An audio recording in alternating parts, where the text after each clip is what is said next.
కూటమి ప్రభుత్వం ఏర్పడిన తర్వాత గతంలో ఒక పాతుపోయిన వ్యవస్థ ఏదైతే కేంద్ర ప్రభుత్వం రాష్ట్ర ప్రభుత్వం సంయుక్తంగా దాదాపు 4,42,00,000 మంది ప్రజానికానికి ప్రతి నెల మేము అందించే పీడిఎస్ సరుకులు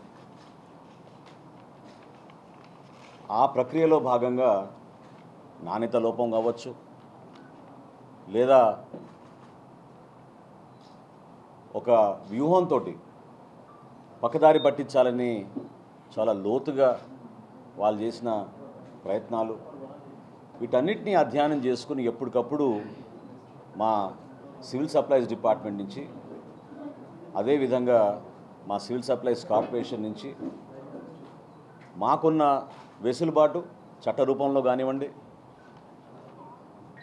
అధికార యంత్రాంగం కానివ్వండి ఇతర డిపార్ట్మెంట్లతో మేము చేయాల్సిన కోఆర్డినేషన్ కానివ్వండి కోఆపరేషన్ కానివ్వండి వీటన్నిటినీ బేస్ చేసుకుంటూ ఒక బలమైన పోరాటం చేస్తూ వచ్చాం.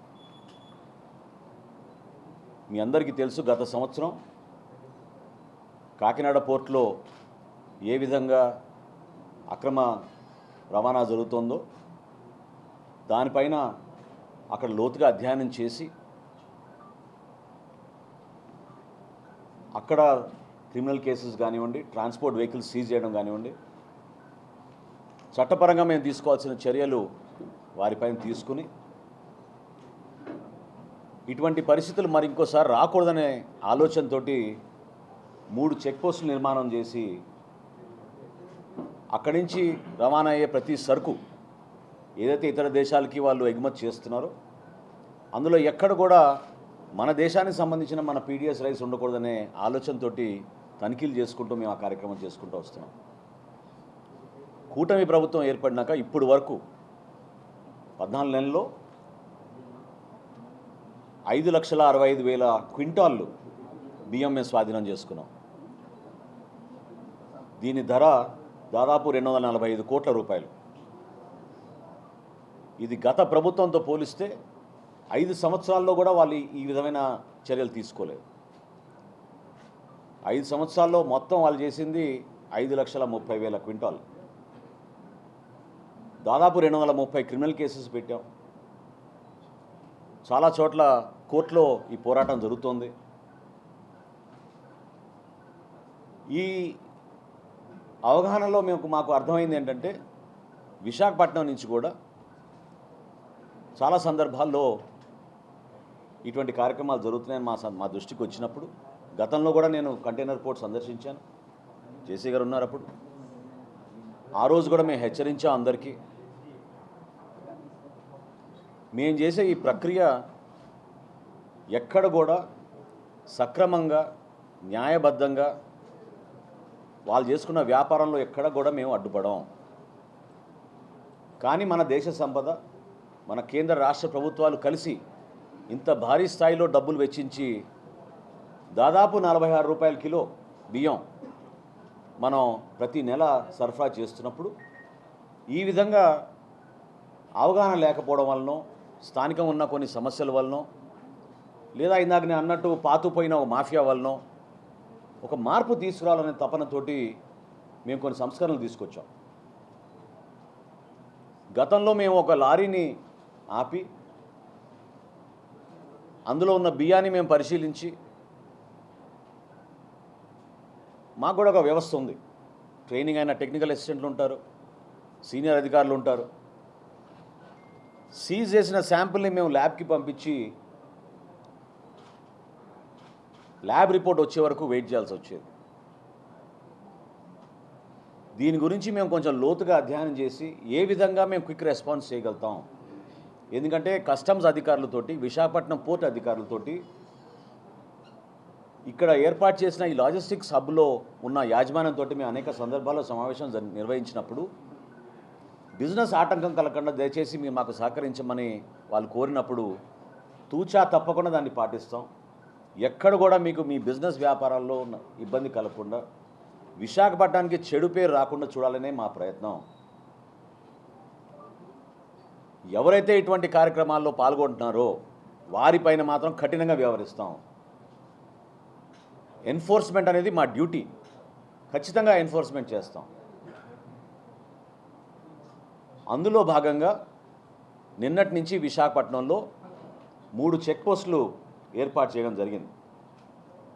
ఈ 3 చెక్ పోస్టులు కూడా ఎక్కడైతే కంటైనర్స్ జరుగుతాయో, gateway CFS Sheela Nagar, Shravan CFS Sheela Nagar, మూడోది విపిఎల్ ఇంటెగ్రల్ సిఎఫ్ఎస్ పెడగంట్యాడ, ఈ 3 ప్రాంతాల్లో కూడా 33 మంది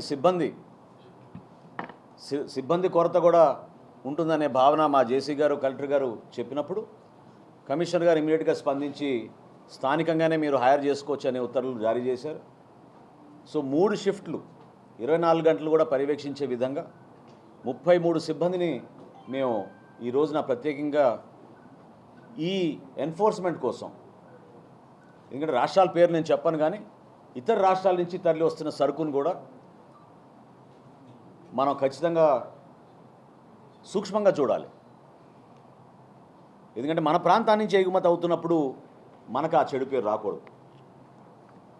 ఇందులో ఎక్కడ కూడా ఎన్ఫోర్స్మెంట్లో రాజీ పడినట్టు ఎవరైనా కానివ్వండి అటువంటి కార్యక్రమాల్లో పాల్గొంటే తప్పకుండా మేము సీరియస్గా తీసుకుంటాం. అధికార యంత్రాంగాన్ని కూడా అదే చెప్పారు. ఎక్కడ కూడా ఉపేక్షించాం. ఈ ఎన్ఫోర్స్మెంట్ అనేది ఒక ప్రైమరీ రెస్పాన్సిబిలిటీ మాది. సో 100% ఆ మార్పు తీసుకొచ్చే విధంగా, ప్రజలు కూడా దీన్ని అర్థం చేసుకునే విధంగా మేము రైతాంగం దగ్గర నుంచి సేకరిస్తున్న ధాన్యాన్ని మంచి క్వాలిటీ సరఫరా చేసేటట్టు మా వంతు మేము ప్రతిరోజు కృషి చేస్తూనే ఉన్నాం. మిల్లలతో కూర్చుంటున్నాం, ఎఫ్సిఐతో కూర్చుంటున్నాం. ఆ చర్చల్లో మేము ఏ విధంగా మేము దీన్ని మెరుగుపరచవచ్చు, వినియోగదారులు పొరపాటున తెలియక ఇంత హై న్యూట్రిషన్ వాల్యూ ఉన్న బియ్యాన్ని తక్కువ ధరకు అమ్మేస్తుంటే ప్రభుత్వానికి కూడా దీనిపైన ఒక ఆందోళన వస్తుంది. కాబట్టి గౌరవ ముఖ్యమంత్రి గారు చంద్రబాబు నాయుడు గారు, అదేవిధంగా గౌరవ ఉప ముఖ్యమంత్రి పవన్ కళ్యాణ్ గారు సహకారంతో అనేక సంస్కరణలు మేము తీసుకొచ్చాం ఈ సంవత్సర కాలంలో. అందులో భాగంగా ఈరోజు మీ ముందు ప్రవేశపెట్టబోతున్నాం మొబైల్ కిట్స్ తీసుకొచ్చాం. ఈ మొబైల్ కిట్స్ ద్వారా 700 కిట్స్ మేము సిద్ధం చేశాం. ఎప్పుడైనా ఎక్కడైనా ఇమ్మీడియట్గా మేము సరుకు వెరిఫై చేయడానికి ఈ ప్యాన్లో మేము రైస్ శాంపుల్ తీసుకున్నాక ముందుగా ఒక స్ప్రే బాటిల్ ఉంటుంది. ఆ స్ప్రే బాటిల్లో ఉన్న ఆ క్లోరైడ్ సొల్యూషన్ని,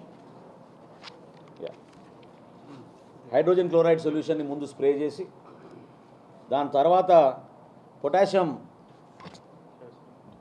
థయోసైనైడ్ సొల్యూషన్ని స్ప్రే చేసి అది రంగు మారగానే, అది ఎర్రపు రంగుకు మారితే అది పీడిఎస్ రైస్గా మేము నిర్ధారించే విధంగా మా అధికారులు దీని గురించి చాలా లోతుగా అధ్యయనం చేసి ఒక అద్భుతమైన సొల్యూషన్ తీసుకొచ్చారు. ఇది ఒక రెవల్యూషనరీ స్టెప్. దేశంలో ఎక్కడ ఈ విధంగా ఆలోచించలేదు. ఒక మార్పు తీసుకొస్తున్నాం, కొత్త సంస్కరణ తీసుకొస్తున్నాం. మన రాష్ట్రంలో మనందరం గర్వపడే విధంగా పౌర సరఫరాల శాఖ నుంచి ప్రజలకి మేము అందిస్తున్న ఈ పీడిఎస్ రైస్ని, ఆ వ్యవస్థని ఆధునికరణ యుగంలో కొత్త టెక్నాలజీని వాడుతూ అట్ ద సేమ్ టైం వినియోగదారులకి ఎక్కడ కూడా పొరపాటు జరగకూడదనే తపనతోటి మా శాఖ ఈరోజు పనిచేస్తుంది. ఇది చాలా సింపుల్గా అధికారులందరూ కూడా క్యారీ చేసుకునే విధంగా. ఒక్క నిమిషం ఆ బిలీజు.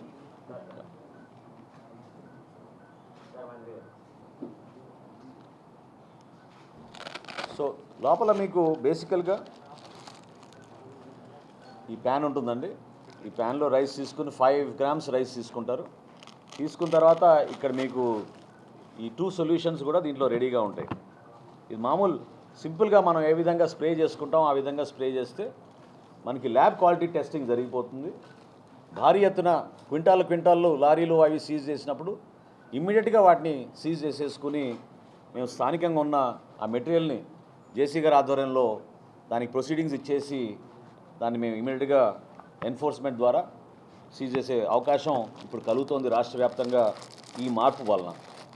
సో నిన్నటి నుంచి మేము ఏర్పాటు చేసిన ఈ 3 చెక్ పోస్టులు కూడా కాకినాడలో కూడా చాలా సక్సెస్ఫుల్గా అయినాయి. అక్కడ కూడా 3 చెక్ పోస్టులు ఏర్పాటు చేసాం 3 ప్రాంతాల్లో. సేమ్ మోడల్ని మనం ఇక్కడ రెప్లికేట్ చేసే విధంగా జేసీ గారు కూడా ఒక టీంని పంపించి అక్కడ అధికారుల్ని అక్కడ జరుగుతున్న వాస్తవ పరిస్థితులు ఏ విధంగా అక్కడ ఎన్ఫోర్స్మెంట్ జరుగుతుందో అక్కడ కలెక్టర్ గారితో వాళ్ళతోటి మాట్లాడి సేమ్ సిస్టమ్ కూడా ఇక్కడ కూడా ఏర్పాటు చేసేటట్టు 3 షిఫ్ట్లో ఈ 3 చెక్ పోస్టులు కూడా నిన్నటి నుంచి ప్రారంభమయ్యాయి.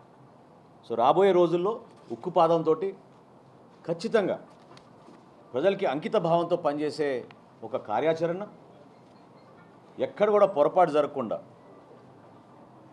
రాబోయే రోజుల్లో రైతాంగం సహకారంతో ఏ విధంగా ఈరోజు మధ్యాహ్న భోజనం పథకంలో అద్భుతమైన రైస్ క్వాలిటీ మేము అందించగలుగుతున్నాం మన బిడ్డలకి, ఆ విధంగానే మన పౌరులందరికీ కూడా మా వంతు మేము కృషి చేసి ఒక మంచి సొల్యూషన్ తీసుకొచ్చే విధంగా ముందు అడుగేస్తున్నాం.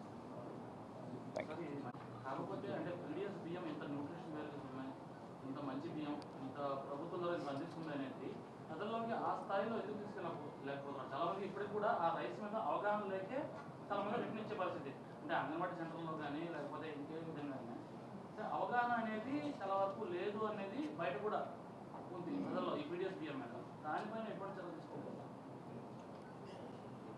సంస్కరణలు తీసుకొచ్చినప్పుడు కొంచెం సమయం పడుతుందండి. ఒక మార్పు అనేది ఖచ్చితంగా మొదలైంది.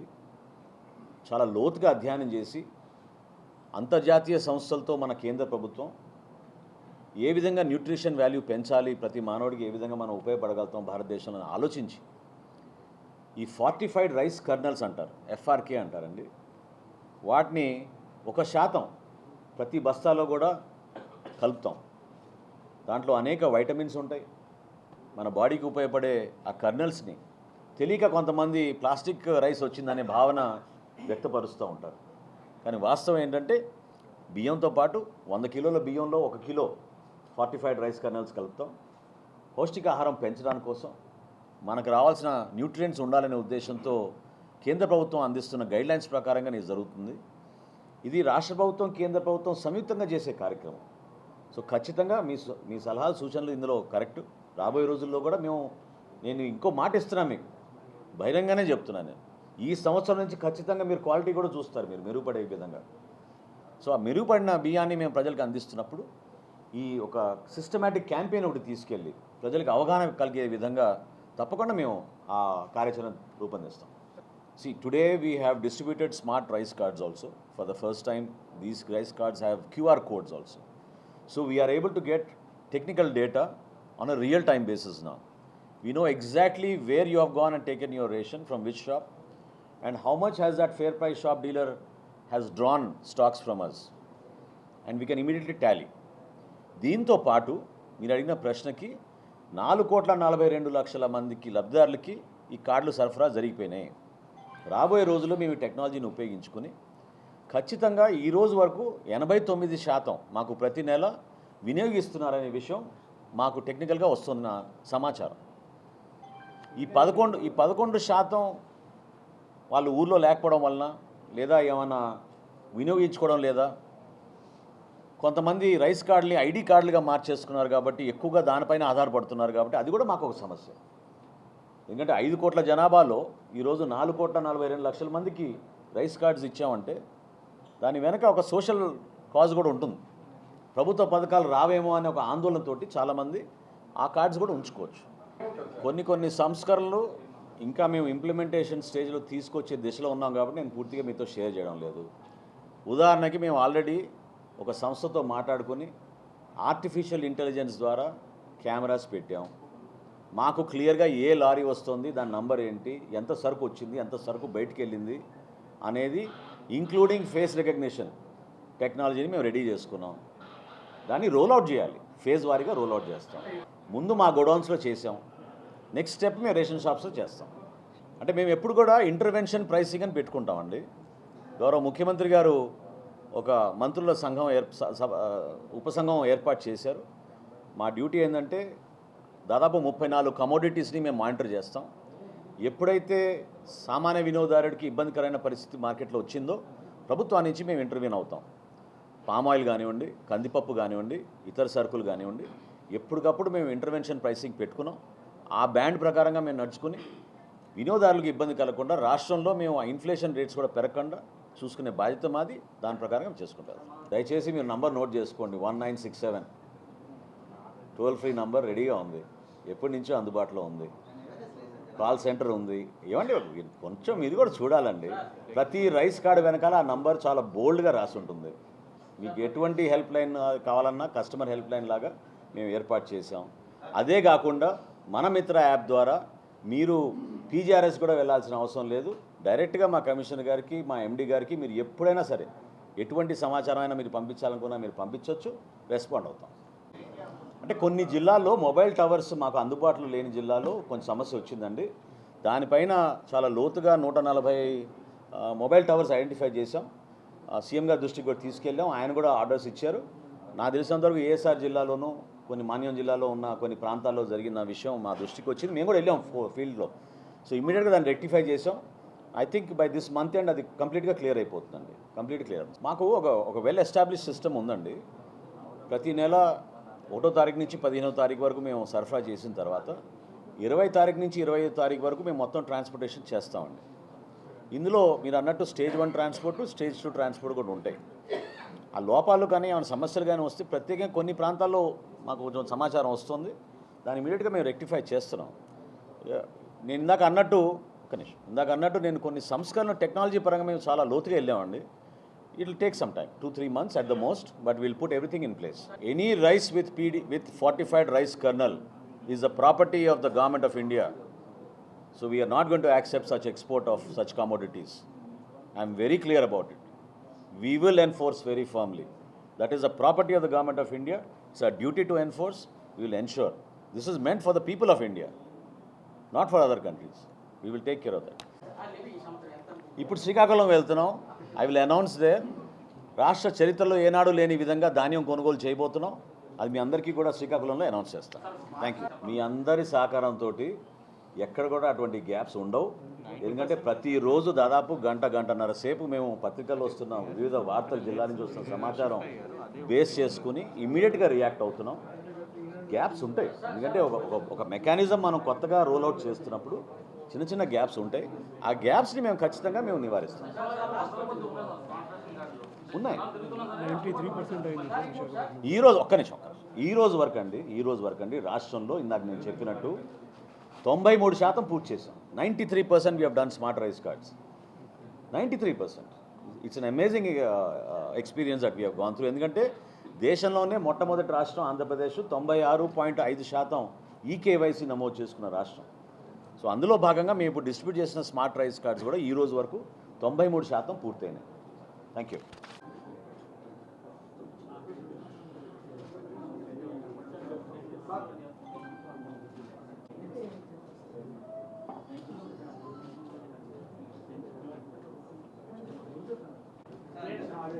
ఓకేనా? శాంపులే కాబట్టి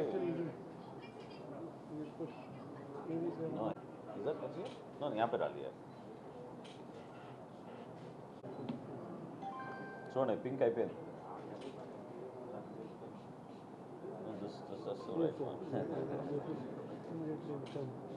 More area you have done. See that? So these chemicals are not harmful? No, they're not harmful. They're in very high dilution. So it is not. అంటే టచ్ అయినా కూడా మంచి క్రిటిక్ అన్నమాట. అంటే it takes unnecessary 1 week, and then we also have to send it to the labs, have it checked. Our officers also are understaffed. We are having a problem.